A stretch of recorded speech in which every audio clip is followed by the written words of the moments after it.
y a une règle implicite dans la montagne selon laquelle, peu importe qui vous êtes, un ami, un étranger, n'importe qui, si vous êtes un jour en difficulté et que vous tombez sur une cabane de chasseurs, vous y serez le bienvenu pour y trouver refuge. Peut-être que l'on n'en parle pas parce que c'est la base de la politesse et du fameux « traite ton prochain comme tu voudrais qu'il te traite ».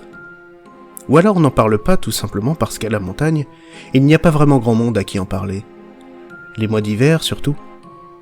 Vous auriez du mal à croiser âmes qui vivent pendant plusieurs semaines, voire plusieurs mois. Mais c'est la règle.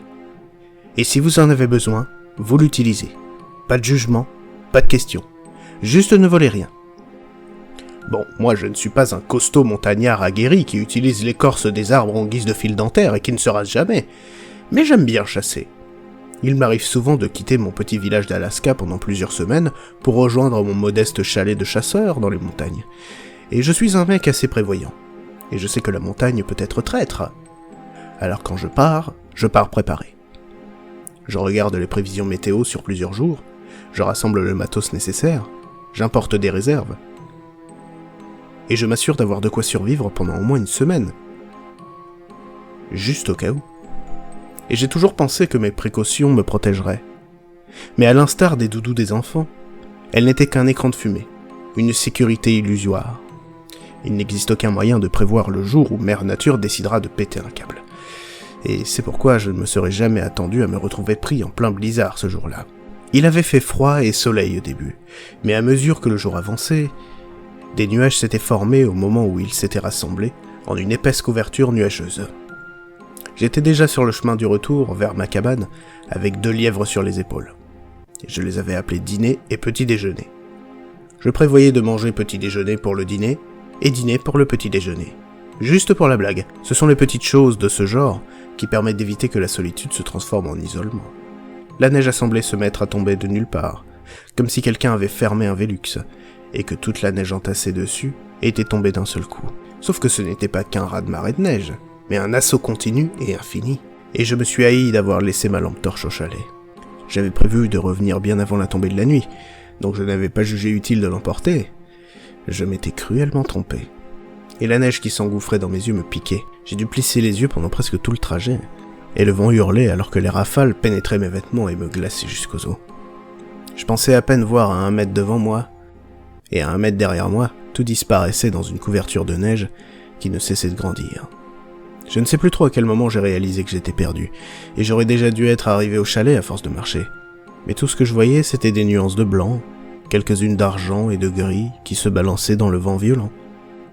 Les lièvres sur ma nuque avaient durci, et me cognaient à chaque rafale de vent à chaque fois que je faisais un pas titubant. Et je commençais à être à court d'énergie, à court d'idées, et je me suis mis à paniquer. J'aurais pu faire 100 tours sur moi-même dans un fauteuil d'ordinateur, et je me serais quand même senti moins désorienté que dans cet enfer blanc. Et soudain, je suis tombé sur une cabane, littéralement.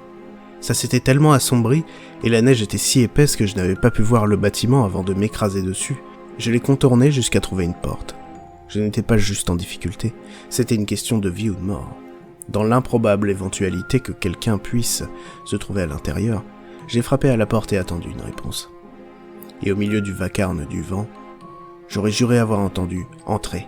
Alors que j'ouvrais la porte et que je pénétrais à l'intérieur, une petite avalanche de neige est entrée avec moi.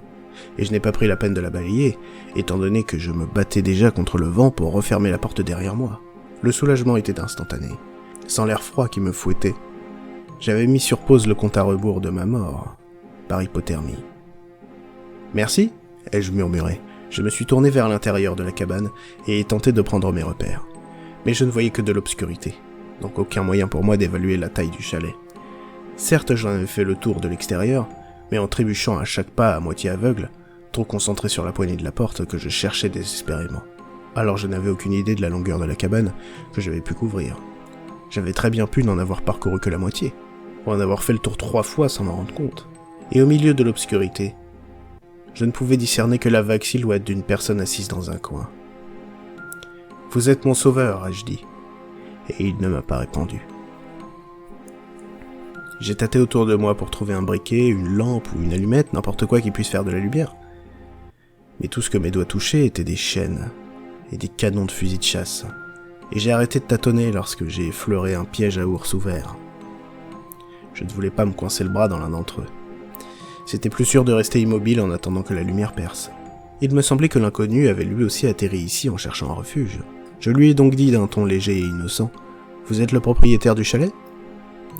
La réponse ressemblait plus à un souffle qu'à un mot. Mais dans ce souffle, je pouvais percevoir un faible « oui ». Et je me suis assis sur le sol et posé mes lièvres derrière moi et attrapé mon sac à dos. Pourquoi j'avais pris soin d'emporter un sac de couchage mais pas une lampe torche ? J'en sais rien. Je me suis débarrassé de mes habits mouillés et me suis glissé silencieusement dans mon sac de couchage pour me réchauffer, tout en faisant la conversation. « Merci encore, ce blizzard est vraiment sorti nulle part. » Il a répondu avec une respiration lente, laborieuse et sifflante d'un vieil homme sur son lit de mort. « Dangereux. » Ouais, ai-je ricané. C'est le moins qu'on puisse dire. « Vous avez une cheminée ? J'ai 2 lièvres. Je peux vous les préparer, je vous dois bien ça. » Sa réponse était allongée comme le hurlement d'un loup. « Non. » Ok, dès que la tempête se calmera, j'irai chercher du bois et je nous ferai un feu. Vous pouvez attendre jusque-là ? Je voyais sa silhouette se déplacer légèrement. Il y avait un cliquetis de chaîne. Encore une fois, le « on » était étiré en un long gémissement empathique. Le dernier « non » s'était mué étrangement en un « oui », à la manière d'une personne faisant subitement monter une note vers les aigus. J'ai tendu le cou pour regarder par l'unique fenêtre de la cabane, et elle était complètement plongée dans le noir. Enfin, dans le blanc. C'était comme une faible lueur visible sur la toile de fond sombre du bois, qui restait toutefois intrinsèquement noire, et je me suis concentré dessus plutôt que sur le reste de la cabane, car c'était la seule touche de lumière que je pouvais voir. Si ça ne vous dérange pas, je vais essayer de dormir un peu, ai-je dit d'une voix fatiguée. Il n'a pas répondu, mais cela ne m'a pas surpris. Les montagnards ne sont pas très loquaces. Je ne me suis pas préoccupé et je me suis installé pour passer la nuit. Mais j'ai senti quelque chose de dur contre mon flanc. En soupirant, j'ai jeté mes lièvres un peu plus loin derrière et me suis mis à l'aise. J'étais épuisé, alors ça n'a pas été difficile pour moi de sombrer. Et malgré la symphonie du vent qui se jouait à l'extérieur, je me suis endormi dans mon sac de couchage.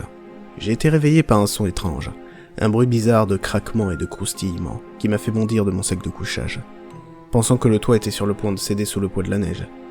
Et je me suis préparé mentalement, mais alors que le son se faisait entendre à nouveau, j'ai réalisé qu'il ne provenait pas d'au-dessus de moi, mais plutôt d'à côté, près de mes affaires.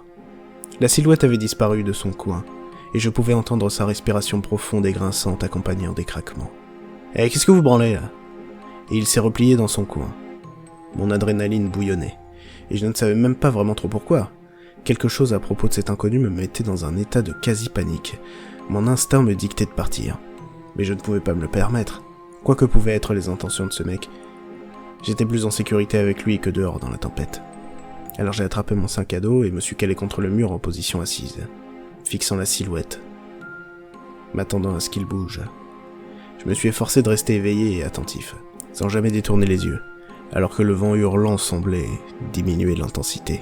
1 ou 2 fois j'ai senti ma tête qui commençait à plonger et mes yeux se fermaient, et à chaque fois que je glissais, le faible cliquetis des chaînes me rappelait sèchement à la réalité. Et alors que la tempête se dissipait et que le soleil se levait doucement, la lumière a commencé à inonder le chalet.